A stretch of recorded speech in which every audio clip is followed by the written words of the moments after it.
What's up, guys? I'm Hannah Ramos. And I'm Mary Hernandez. And you're watching Crash Course World History. Today, our topic is, wait for it, the exception.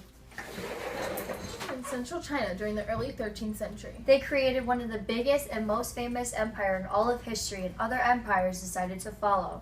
Everyone has a different opinion on whether or not the Mongols were barbaric for the way that their leader, Genghis Khan, and those leaders after him ran the empire.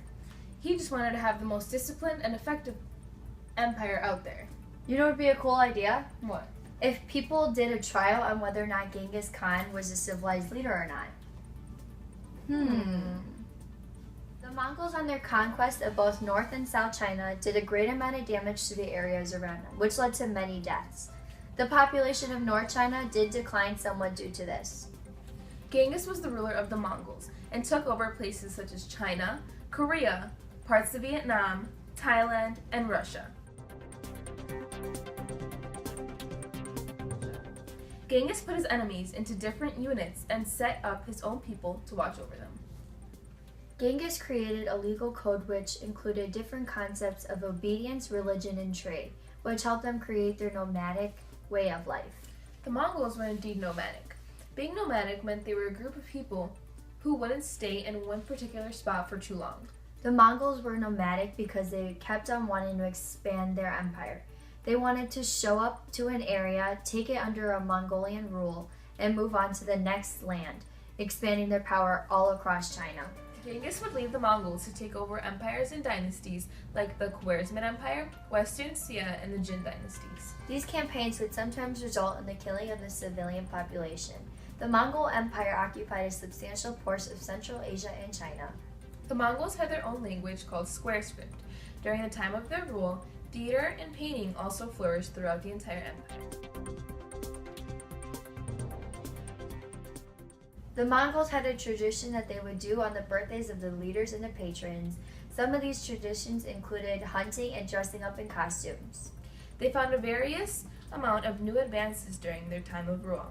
Some of these advances included astronomy, the study of the universe, new medicine, and even extended the Grand Canal located in Beijing now.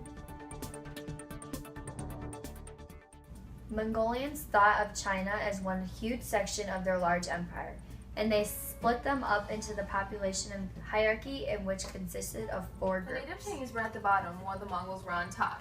The non-Islamic population was brought to China to help the Mongols rule. The northern Chinese were third, and below them was southern China. A major contribution from the Mongols to the rest of China was the building of Daegu, which is the present-day Beijing, also known as the capital of all of China. Karakorum was the capital. However, it was thought to be too small for the vast Mongolian Empire. During this time of prosperity for all of the Mongols is when Marco Polo and Ibn Battuta reached China.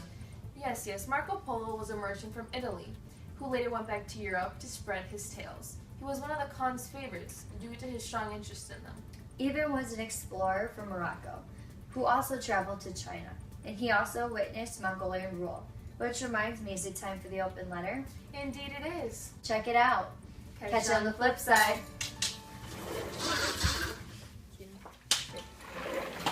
Let's see what you have for us today, Steph.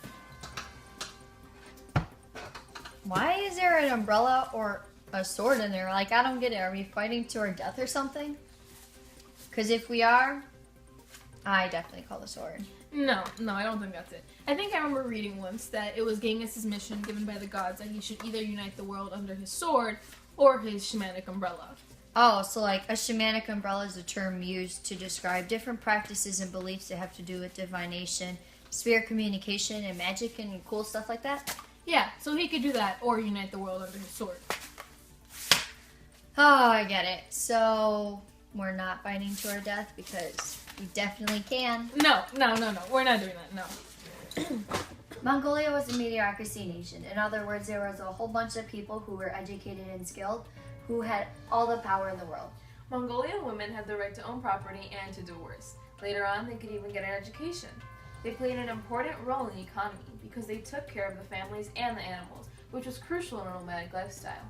In 1227, Genghis died, and his descendants took over the empire. However, the Mongol Empire collapsed due to all the problems because of who should run the the empire out of all of Genghis's grandchildren.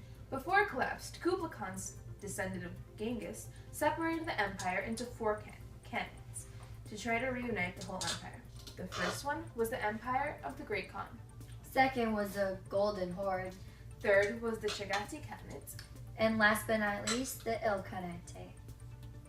In the end, the Mongol Empire lasted from 1206 to 1687. It inspired many new empires to emerge, and it went down in history as one of the most successful empires of its time.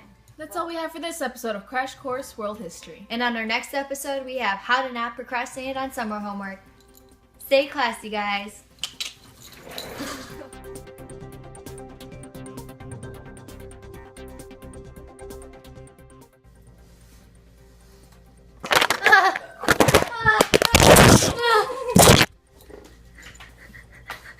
It's okay.